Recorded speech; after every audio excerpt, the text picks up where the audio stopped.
आओ बच्चों, मैं तुम्हें आज प्यारी सी जादुई जंगल की कहानी सुनाता हूं। एक समय की बात है, एक छोटे से गांव में माया, समीर और बंटी नाम के 3 दोस्त रहते थे। वे अपने जिज्ञासा और रोमांच के प्यार के लिए जाने जाते थे।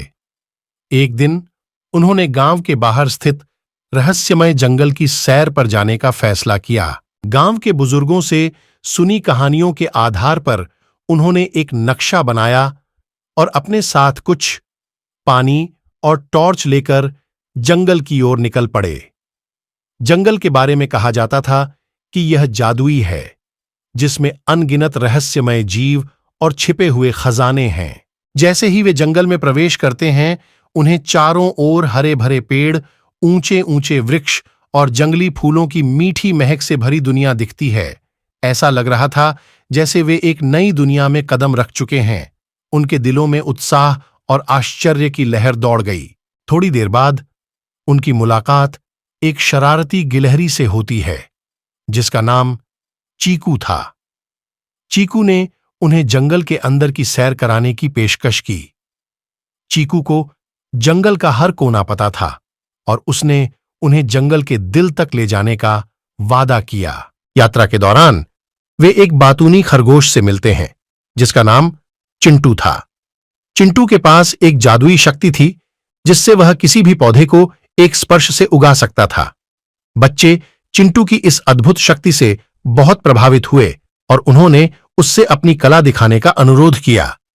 चिंटू ने एक सुंदर बगीचा उगाया, जिसमें रंग बिरंगे फूल और स्वादिष्ट फल थे। आगे बढ़ते हुए वे एक चमकती हुई झील पर पहुंचे, जहां एक सुंदर हंस, जिसका नाम सुमन था, रहती थी। सुमन के पास एक पहेली का उत्तर देने पर एक इच्छा पूरी करने की शक्ति थी। बच्चों ने मिलकर पहेली का उत्तर दिया और सुमन ने उनकी एक एक इच्छा पूरी की। माया को एक ऐसा हार मिला जो अंधेरे में चमकता था। समीर को एक जादुई बांसुरी मिली जो सबसे मीठी धुनें बजाती थीं, और बंटी को ऐसे जूते मिले जिनसे वह बहुत ऊंची छलांग लगा सकता था। अपने नए खजानों से वे बहुत खुश थे। जब रात होने लगी तो उन्हें आश्रय की जरूरत महसूस हुई। चीकू की मदद से उन्हें एक छिपा हुआ ट्री हाउस गांव मिला, जहां दोस्ताना वन्य जीव रहते थे।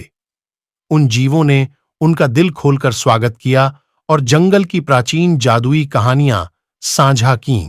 बच्चों ने ट्री हाउस गांव में रात बिताई और अगली सुबह अपने नए दोस्तों को अलविदा कहकर घर लौटने का फैसला किया।